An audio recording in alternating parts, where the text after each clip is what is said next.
O nervosismo no mundo vem mostrando que não há lugar no planeta Terra longe o suficiente de uma crise. No mundo das finanças, tudo acaba se entrelaçando. O Arquivo N volta no tempo e mostra como as turbulências das crises do século XX mexem com o andar da carruagem das economias. O Arquivo N pediu uma aula ao professor de História do Pensamento Econômico, Eduardo Gianetti, para que nós, leigos do mundo econômico, possamos entender o que está acontecendo. Então vamos começar pelo começo. Como será a dinâmica desse processo? A dinâmica desse processo é o seguinte: as pessoas vão fazendo aplicações com expectativa de obter rentabilidade, de obter retorno. Chega um momento em que percebem que nem todas as aplicações que fizeram vão dar a rentabilidade ou o retorno esperado. E nesse momento se instala uma psicologia defensiva de sair enquanto é tempo. E aí é um instinto de rebanho. Todo mundo querendo sair por uma porta estreita.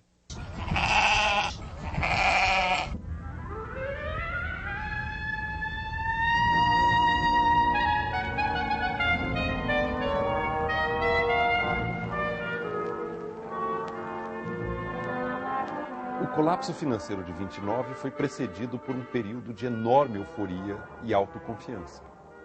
Parecia que o mundo tinha entrado numa nova era. Havia novas tecnologias que estavam sendo incorporadas, novas empresas que estavam sendo criadas, o preço das ações subia, o mundo estava cada vez mais interdependente, havia muita chamada globalização, uma onda de globalização naquela época. De repente, tudo isso terminou como que num pesadelo. Houve uma queda abrupta da Bolsa de Nova York em 29, mais de 900 bancos quebraram, o público perdeu totalmente a confiança no sistema bancário, e teve início um dos períodos mais prolongados de depressão de que se tem registro na história econômica. Eu acho que há um paralelo entre 29 e agora, ou seja, autoconfiança excessiva, propensão ao risco enorme, que de repente colapsa, e aí a roda gira ao contrário. As pessoas ficam com muito medo, com muita aversão ao risco e querem prudência, não querem mais se expor em nenhum tipo de situação perigosa. A grande diferença é que agora nós entendemos melhor esse processo, essa mecânica, e o Banco Central americano, os bancos centrais do mundo, sabem bem melhor do que sabiam em 29 como reagir a uma situação desse tipo. That a major factor, if not the major factor, that produced the Great Depression was not a failure of the capitalist system, but a failure of government monetary authorities. That the Federal Reserve System, which had been established to prevent the kind of thing that happened, instead made it happen. That the quantity of money went down by a third from 1929 to 1933. For every dollar of money, and by money I mean currency, the kind of paper you carry in your pocket, deposits at banks, for every dollar of such money that existed in 1929, there was only 67 cents left by 1933. And in the process, thousands of banks had failed, thousands of businesses had failed, and you had had a major depression. Moreover, we demonstrated that the Federal Reserve at all times had the power and the knowledge to prevent that from happening, and that there were people within the Federal Reserve System who knew that and wanted to do it, but that the system as a whole, as most government agencies, failed to do what it should have done. So that far from being a failure of capitalism, the Great Depression was a failure of government. The only thing we have to fear is fear itself.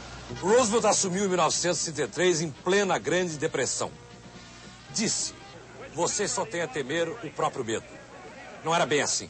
1/3 da força de trabalho estava no desemprego. 15 milhões de americanos, de metade da população de hoje. Os bancos estavam fechados em 38 estados. Os fazendeiros perderam 2/3 das colheitas. Havia miséria, fome e desespero. Roosevelt refinanciou os bancos, criou uma agricultura altamente eletrificada e subsidiada que permanece até hoje. O desemprego nos Estados Unidos, nessa época do início da Grande Depressão, chegou a níveis muito elevados. Era realmente uma situação dramática do ponto de vista social. O New Deal foi uma resposta violenta do governo a essa situação. Uma resposta assim de tentar empregar as pessoas e pagar para as pessoas um salário para que elas pudessem consumir. E para que isso fizesse a roda da economia voltar a girar. porque a roda parou.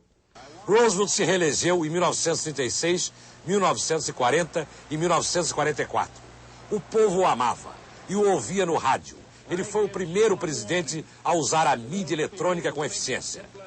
Mas essas reformas todas, conhecidas pelo nome de Novo Negócio, New Deal, falharam na base. Foi a Segunda Guerra que tirou os Estados Unidos da depressão. Ou seja, o investimento maciço em armas, a conversão militar da indústria ociosa e irrecuperada. Acabou o desemprego no país durante a guerra. Nunca mais. Quebras econômicas de grande magnitude têm consequências políticas, né? Em diferentes países e de diferentes maneiras. Nós tivemos uma mudança em toda a orientação de política econômica nos Estados Unidos, que foi consequência da crise. Na Alemanha, você teve uma hiperinflação de 19 a 21, que foi o pano de fundo da ascensão do nazismo. No Brasil, você teve, com o colapso da economia mundial, você teve circunstâncias que propiciaram uma revolução em 30, que mudou também o modo de organizar o Estado brasileiro. A Segunda Guerra gerou uma situação de reconstrução econômica. O estoque de capital dos principais países europeus e do Japão foi reduzido a pó. Então, ao final da Segunda Guerra Mundial, você tinha todo um esforço de mobilizar recursos para reconstruir o que a guerra tinha destruído. E os Estados Unidos foi o único país que passou razoavelmente incólume por esse processo altamente destrutivo que foi a Segunda Guerra Mundial. 2 anos depois da guerra, a Europa de vencedores e perdedores era um campo de ruínas e ameaçada pela expansão do comunismo dirigido pelo ditador Joseph Stalin, de Moscou. Alarmados, os americanos injetaram na economia europeia o equivalente hoje a 80 bilhões de dólares. Eram créditos, financiamentos e ajuda direta em remédios e alimentos. Depressa, a Europa Ocidental começou a se recuperar. Estava sendo misturado o cimento da divisão de 40 anos entre um lado próspero e livre, o ocidental, e outro atrasado e reprimido, o lado leste da Europa. Mesmo para as jovens gerações de europeus, o Plano Marshall virou sinônimo de progresso e bem-estar. Os historiadores hoje mostram que o Plano Marshall teve um papel muito mais limitado do que se imaginava. E que mesmo sem o Plano Marshall, a história não teria sido muito diferente do que acabou sendo. Tá? Não é o Plano Marshall que explica o sucesso da Alemanha e do Japão no pós-guerra. É o capital humano. É a capacidade deles de recompor, reconstruir e se integrar à economia mundial. George Marshall, Secretary of State, traveled to Moscow in the spring of 47, came back through Western Europe, and what he observed shocked him, because he observed not so much economic catastrophe and problems, this was not news, but a psychological down, a sense by Western Europe and the part of many West European politicians that the post-war recovery was stalled, that psychologically they could not convince their populations that the future would be better than the past, and the attraction of communism, particularly in France and in Italy, was very strong. And so the timing of the Marshall Plan was psychologically crucial. It provided European politicians, more even than people, with a way to say, we are not abandoned, we are not alone, the future is not hopeless, we will get past this moment and things will improve and it's possible. A Segunda Guerra Mundial ainda não tinha terminado, quando em Bretton Woods, nos Estados Unidos, 45 países planejavam a economia do mundo pós-guerra. Queriam afastar o risco de recessão. Daí nasceram o Banco Mundial e o Fundo Monetário Internacional.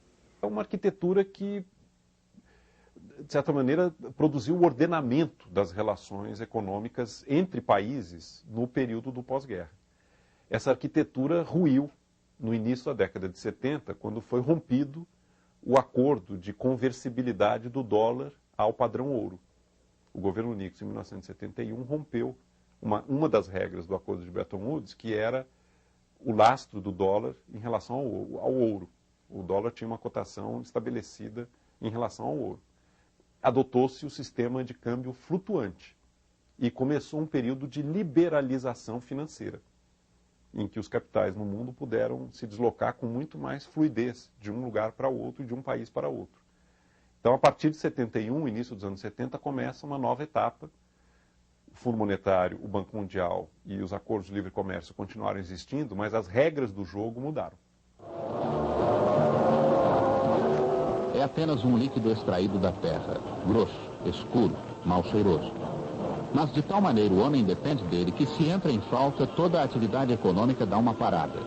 A qualidade da vida no ano de 74 esteve ligada ao petróleo. O mundo, por mais voltas que dê, nunca será o que era antes de 13 de outubro de 1973. A época da energia barata terminou nesse dia. No começo, em outubro de 73, foi apenas mais uma guerra, a quarta entre um pequeno país, Israel, e os árabes, seus vizinhos. O Ocidente tomou o partido de Israel. Os árabes, em represália, fecharam a torneira do petróleo. E os preços foram multiplicados por 4. Era a primeira vez que se usava uma matéria-prima como arma política. É uma crise totalmente diferente dessa. É uma crise de mudança de preços relativos. Um fator de produção muito importante, que é o petróleo, ficou muito concentrado na mão de poucos produtores que formaram um cartel e resolveram aumentar subitamente o preço desse insumo. Os países que dependiam muito de petróleo para a sua economia e que não produziam domesticamente petróleo, tiveram que transferir uma quantidade enorme de riqueza para pagar pela compra do petróleo, que passou a ficar muito mais caro. Por isso é uma mudança de preço relativo. Isso gerou uma massa de recursos no mundo, chamados petrodólares. E esses petrodólares estavam muito concentrados na mão de poucos países produtores de petróleo e eles precisavam ser aplicados em alguma coisa rentável. Então, o sistema bancário internacional acabou reciclando os petrodólares, emprestando dinheiro para os países em desenvolvimento, entre eles o Brasil. Só que esse dinheiro foi mal empregado, ele não gerou retorno para pagar os juros e acabou gerando a chamada crise da dívida externa. O México foi o primeiro dos países ocidentais a quebrar. Por 3 vezes, deixou de pagar dívidas aos bancos internacionais.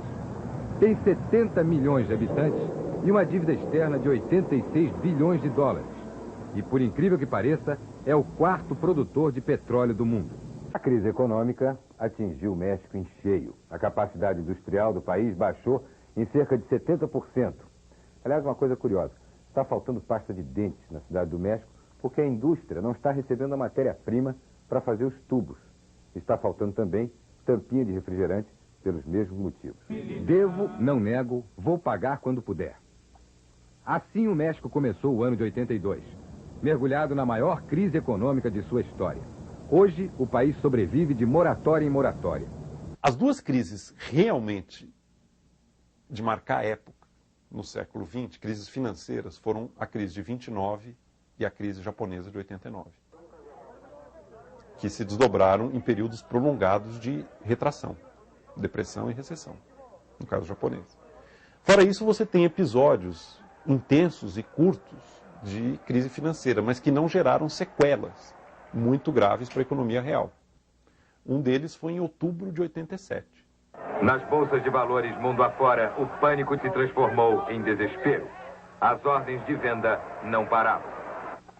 Para os corretores apavorados, foi um dia de nervosismo, de desânimo e até de delírio. Em Hong Kong, a bolsa simplesmente fechou e ninguém disse quando é que ela vai reabrir. Tóquio fechou em baixa de 15%, a maior nos últimos 30 anos. Milão, Frankfurt, Paris e Zurique, na Suíça, também abriram seus negócios acompanhando a queda mundial. Mas em nenhuma bolsa esta queda foi tão alarmante quanto em Londres. De manhã, em apenas 3 minutos, as ações foram desvalorizadas em 50 bilhões de dólares. Os negócios continuaram desabando por volta do meio-dia, quando a perda de valor das ações foi equivalente a 100 bilhões de dólares, quase o total da dívida externa brasileira. Mas quando a Bolsa de Nova York abriu seus negócios em alta, Londres reagiu um pouco. No fim da tarde, o fechamento foi em baixa, menos acentuada que a de ontem. De qualquer forma, foi um prejuízo enorme. Os economistas aqui em Londres estão calculando que no mundo inteiro uma riqueza em dinheiro ou em papel equivalente a 2 trilhões de dólares, em 2 dias simplesmente deixou de existir. Para o governo inglês, o desastre financeiro de hoje chegou em mau momento. Ele atrapalha os planos de privatização das empresas estatais. Por isso, o ministro da Fazenda, Nigel Lawson, disse hoje que não existe razão para pânico e pediu calma ao público, sobretudo aos pequenos investidores. Mas quem tinha ações perdeu dinheiro. E quem ainda queria entrar no mercado, agora vai pensar duas vezes. Você teve uma sucessão enorme de crises financeiras e enquanto cada uma delas está ocorrendo, parece um tsunami, parece uma coisa da maior gravidade. Nem sempre é tão sério assim. Eu diria que, de um modo geral, essas crises são muito piores, parecem para nós muito piores enquanto elas estão sendo vividas do que em retrospecto. Você pega 87, que quando ocorreu parecia o fim do mundo, parecia que o mundo tinha caído num abismo, hoje em dia quase ninguém mais lembra o que foi. Precisa de um arquivo N para mostrar, olha, ocorreu em 87. Não é como 29, que todo mundo de um modo geral sabe. Muita gente acha, alguns têm até certeza, que o futuro de uma grande parte do mundo ocidental, pelo menos nos próximos 10 anos, vai depender do que acontecer aqui nesta rua, cinza, estreita e curta, chamada Wall. Mesmo o futuro de gente como eu e você, que não temos nem um centavo investido na Bolsa. Depois da segunda-feira negra de 87, uma nova regra da Bolsa de Nova York diz que o leilão é suspenso por meia hora se a perda chegar a 350 pontos. Às 2h30 da tarde, o índice Dow Jones já tinha caído 345 pontos. E um programa de computador tirou a bolsa do ar automaticamente. A crise na ex-colônia inglesa, agora anexada à China, explodiu nas bolsas na semana passada, depois que o governo de Hong Kong aumentou os juros de 7% para 150% ao ano, a fim de defender a cotação da moeda local frente ao dólar. No caso dos asiáticos, foi um problema mais de bancos. Os bancos fizeram muitos empréstimos, uma boa parte deles mal feita, viraram créditos podres, houve uma perda de confiança. São assim que as crises acontecem. Excessos são cometidos até o ponto em que eles se revelam. Porque enquanto os excessos estão sendo cometidos, não há clareza de quão excessivos eles são. Mas tem um momento em que as pessoas se dão conta, isso aqui não se sustenta. E aí é um movimento rápido e conjunto de muita gente querendo fazer a mesma coisa. E isso leva para o buraco. Os mercados internacionais são presos uns aos outros. Nem Londres, a maior praça financeira da Europa, consegue se livrar de uma tendência que começou na Ásia e acabou tomando conta até dos investidores nos Estados Unidos. O medo. É mais psicologia do que economia, pois os indicadores econômicos dos países mais fortes do mundo, no momento, são bons. Mas muita gente acha que no mundo inteiro as ações de grandes empresas estavam mesmo sobrevalorizadas e aproveitou os últimos dias para vender. Foi a hora em que o placar da Bolsa de Londres se encheu de vermelho, a cor de ações em baixa. Queda em Londres é queda em Nova York, e queda em Nova York é queda em Hong Kong, e começa tudo outra vez. E quem não ficaria nervoso ao abrir os jornais todos os dias e descobrir que mais um banco faliu? Nesse clima, o cidadão comum pensa, o que está acontecendo no meu banco? A incerteza faz as pessoas desconfiarem de tudo. Um exemplo. Nos casamentos em Hong Kong, é comum a noiva dar de presente para cada convidado um pequeno bolo. Só que em vez de entregar o bolo, ela manda um vale-bolo junto com o convite. Vale, que vale tanto quanto dinheiro vivo em Hong Kong. Então imagine o que aconteceu quando saiu o boato de que uma grande confeitaria estava indo à falência. Muita gente pensou, é melhor eu trocar logo o meu vale por dinheiro antes que eles fiquem sem bolinho para me dar. Hong Kong já tinha visto muitas corridas aos bancos. A corrida ao bolo teve tropa de choque e tudo para conter a multidão. Os governos da Ásia pedem que as pessoas fiquem calmas e apertem os cintos. Of course, it's very hard to make stock predictions, but I think there's no question that tech stocks are highly overvalued. There just isn't enough output being produced in the economy to justify the kinds of prices they're set. It's kind of like the story that Lord Keynes told, that when you buy a stock, sort of like a beauty contest, you don't choose the most beautiful woman. Rather, you choose the woman who you think other people think is the most beautiful. And the same thing is going on with stocks. So there is this bubble that occurs based on expectations. One person's expectation leads to another, and suddenly you have a lot of people bidding up the price of these stocks, but there's nothing in the basic economics of these companies to justify these high prices. Teve a crise da bolha da internet, uma valorização artificial dos papéis, das ações dessas empresas que pareciam muito promissoras e, na verdade, não tinham expectativa de serem rentáveis. Teve um momento em que essa bolha estoura. As ações das empresas de alta tecnologia estavam artificialmente infladas. Um analista de mercado simplificou o fenômeno, dizendo que a lei da gravidade sempre acaba funcionando. O que está no ar tem que cair. O furacão gerado na Bolsa de Nova York na sexta-feira atravessou o Pacífico durante o fim de semana e arrasou os mercados asiáticos nesta segunda-feira. No Japão, segunda potência econômica do mundo, a Bolsa de Tóquio caiu 7%. Ninguém sabe o que vai acontecer no futuro, diz este investidor. A insegurança também atingiu a Bolsa de Hong Kong, com queda de 8,5%, e de Seul, na Coreia do Sul, com baixa arrasadora de 11,6%. Na Europa, os mercados de ações não conseguiram se desviar da onda de choque. As bolsas de Frankfurt, na Alemanha, de Paris, na França, e de Londres, na Inglaterra, abriram com queda em torno de 4%. As maiores perdas foram de empresas ligadas à internet. Algumas chegaram a perder hoje 30% de seu valor. É um estouro da boiada. Tem uma expressão divertida sobre isso, que explica um pouco a psicologia que precede o estouro, que diz: a festa está boa, mas é bom ficar perto da porta. Está todo mundo achando que está perto da porta e que quando a festa degringolar, vai sair rapidinho. Só que está todo mundo achando isso e pela porta não passa todo mundo rapidinho. As pessoas começam a se atropelar umas às outras. É um incêndio num teatro, num cinema. Se todo mundo ordenadamente fizesse um movimento seguindo uma certa precedência, podia sair com uma razoável tranquilidade. A hora que se instaura o pânico, e ao salve-se quem puder, as pessoas se atropelando umas às outras são piores do que o incêndio. Um incêndio que não precisava ter matado ninguém, por um pânico, acaba matando muita gente.